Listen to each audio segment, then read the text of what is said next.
வணக்கம் மக்களே, வருகிற 2025ஆம் ஆண்டு பொங்கல் பண்டிகையை முன்னிட்டு ரூபாய் 5000 அப்படிங்கிற ஒரு அதிரடியான அறிவிப்பு தான் வெளியாயிருக்கு. ஸோ அது என்ன அறிவிப்பு அப்படிங்கிற முழு விவரங்களையும் தெரிஞ்சுக்க வீடியோ கொஞ்சம் கூட ஸ்கிப் பண்ணாமல் கடைசி வரைக்கும் முழுமையாக பாருங்கள். இதுதான் முதன்முறையாக நம்ம வீடியோ பார்க்குறீங்கன்னா மறக்காம நம்ம சேனலை சப்ஸ்கிரைப் பண்ணிவிட்டு அந்த லைக் பட்டனை தட்டி விட்டுருங்க. வாங்க வீடியோக்குள்ளே போகலாம். கட்டுமான தொழிலாளர் நல வாரியத்தில் பதிவு செய்த அனைவருக்கும் பொங்கல் தொகுப்போடு ரூபாய் 5000 வழங்க வேண்டும் என முதல்வரிடம் கோரிக்கை விடுக்கப்பட்டுள்ளது. தமிழர் திருநாளாம் பொங்கல் பண்டிகை ஆண்டுதோறும் உற்சாகமாக கொண்டாடப்பட்டு வருகிறது. இயற்கை அன்னைக்கு நன்றி தெரிவிக்கும் பொங்கல் பண்டிகையை கிராமங்களில் வெகு விமர்சையாக கொண்டாடுவார்கள். அந்த வகையில் பொங்கலிட்டு நன்றி தெரிவிப்பார்கள்.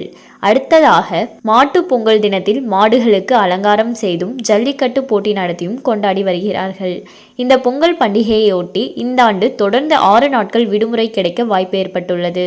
இதனால் பல லட்சம் மக்கள் சொந்த ஊருக்கு பொங்கல் பண்டிகையை கொண்டாட தயாராகி வருகிறார்கள். பொங்கல் பண்டிகையை உற்சாகமாக கொண்டாட தமிழக அரசு சார்பாக அனைத்து மக்களுக்கும் நியாய விலை கடைகள் மூலம் பொங்கல் பரிசு தொகுப்பு வழங்கப்பட்டு வருகிறது. இந்த நிலையில் அகில இந்திய கட்டிட தொழிலாளர்கள் மத்திய சங்கத்தின் செயற்குழு கூட்டம் சென்னையில் நடைபெற்றது. பொதுச் செயலாளர் மு. பன்னீர்செல்வம் தலைமையில் நடைபெற்ற கூட்டத்தில் முக்கிய நிர்வாகிகள் கலந்து கொண்டனர். கட்டுமான தொழிலாளர்களை நலன் காக்கும் பல்வேறு தீர்மானங்கள் நிறைவேற்றப்பட்டது.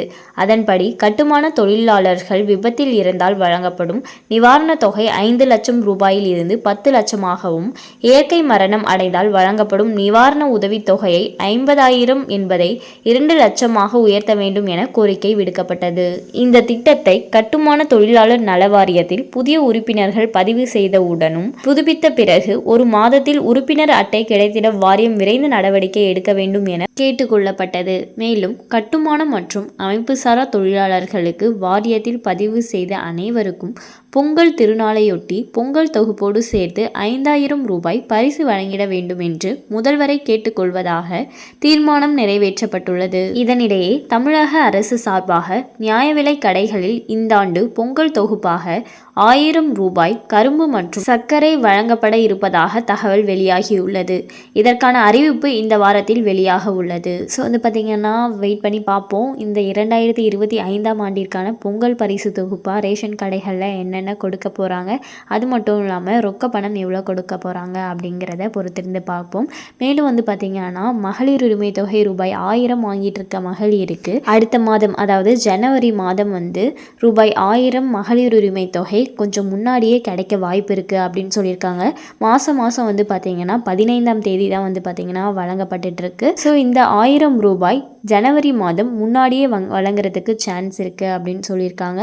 மேலும் இது போன்ற அரசாங்கம் சார்ந்த அனைத்து அப்டேட்களையும் உடனுக்குடனே தெரிஞ்சுக்கணும்னு நினச்சிங்கன்னா மறக்காம நம்ம சேனலை சப்ஸ்கிரைப் பண்ணி பக்கத்தில் இருக்க பெல் ஐக்கானை கிளிக் பண்ணி அதில் ஆளுங்கிற ஆப்ஷனை செட் பண்ணி வச்சுக்கோங்க. அப்போ தான் நம்ம அப்லோட் பண்ணுற வீடியோ உடனுக்குடனே உங்களுக்கு நோட்டிஃபிகேஷனாக சேரும். அது மட்டும் இல்லாமல் அந்த லைக் பட்டனை தட்டி விட்டுருங்க. தேங்க்ஸ் ஃபார் வாட்சிங்.